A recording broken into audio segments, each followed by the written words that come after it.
Hello everybody, Wild Bill for America here, and it's time for another episode of Bill Bites News.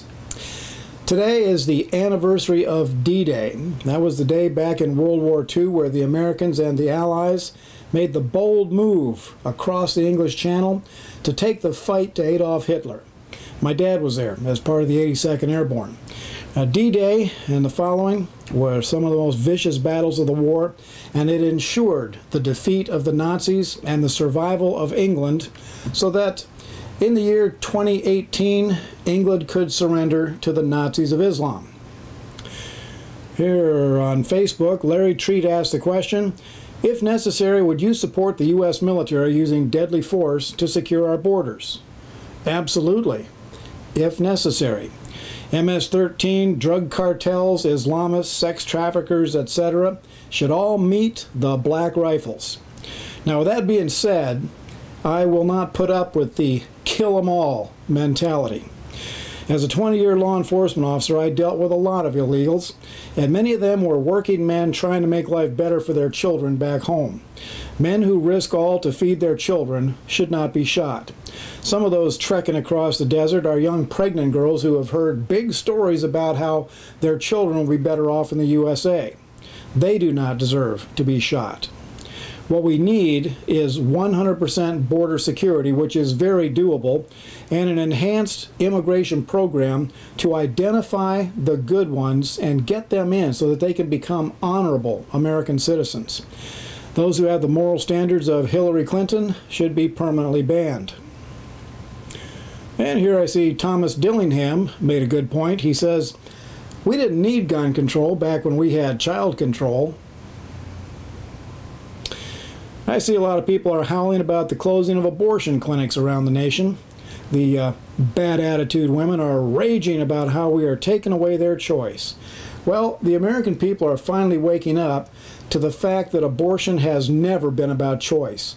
It's about young women wanting to escape the consequences of their immoral sexual activity by forcibly taking all choice away from an innocent human being. I see WorldNet Daily is reporting that the Miss America contest is doing away with the swimsuit part of the competition. I didn't even know we still had that silly contest. The last time I saw it, there was a bunch of anorexic bimbo clones all babbling about world peace. You know, Americans have lost the concept of what a Miss America should be. But recently we did see a Miss America.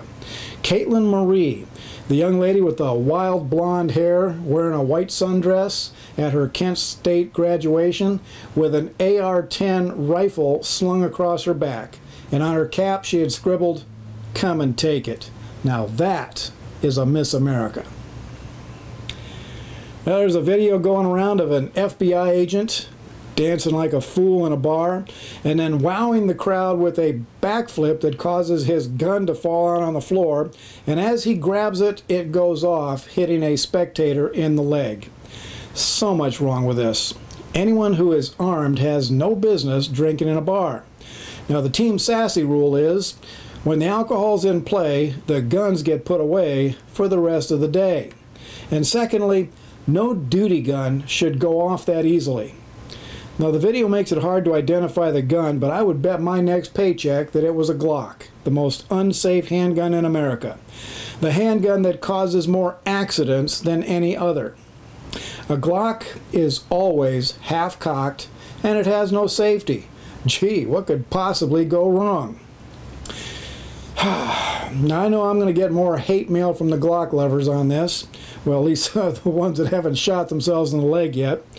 You know, if you want to carry an auto, carry a 1911 that has a positive click-on or click-off thumb safety. Or if you want to carry a double action, make it a Beretta or a SIG or a Smith. You know, this particular accident would have never happened if that FBI agent had been packing one of those. Andrew McCabe, one of the dirty FBI agents who has been illegally sabotaging our president, is seeking immunity. Now this might be promising because in exchange for immunity, he will be required to testify truthfully.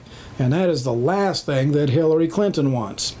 Are the dominoes about to start falling at the FBI and, in turn, the Democrat Party? Oh, we can sure hope so. The NFL recently stunned America with its sudden decision to spit in the faces of patriotic Americans and to side with America-hating black racists to disrespect our flag, our fallen soldiers, and to slander American law enforcement officers. I salute President Trump for calling out these despicable people.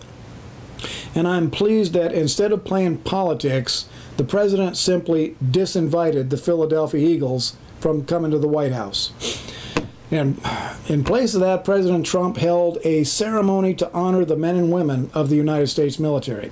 Finally, we have a president who is proud of the United States, and we the people are proud of our president. Kathy Griffin, the vile so-called comedian, is justifying the president's daughter being called filthy names by other vile so-called entertainers. Now, Kathy Griffin is the poster child of the Democrat Party. She runs on pure hatred and is deliberately wrong on every moral issue, every single one of them. You know, the first psalm in the Bible starts out like this: "Blessed is the man who walks not in the counsel of the wicked." And if you will allow me to expand upon that, blessed is the nation that walks not in the counsel of the wicked. Kathy Griffin and the Democrat Party are the party of wickedness in America. And the best medicine for what ails this country is for Americans to simply stop listening to their wickedness and to get back to the God and country values that made this country great in the first place. That's it for today. This has been Bill Bites News. Thank you for watching, and America bless God again.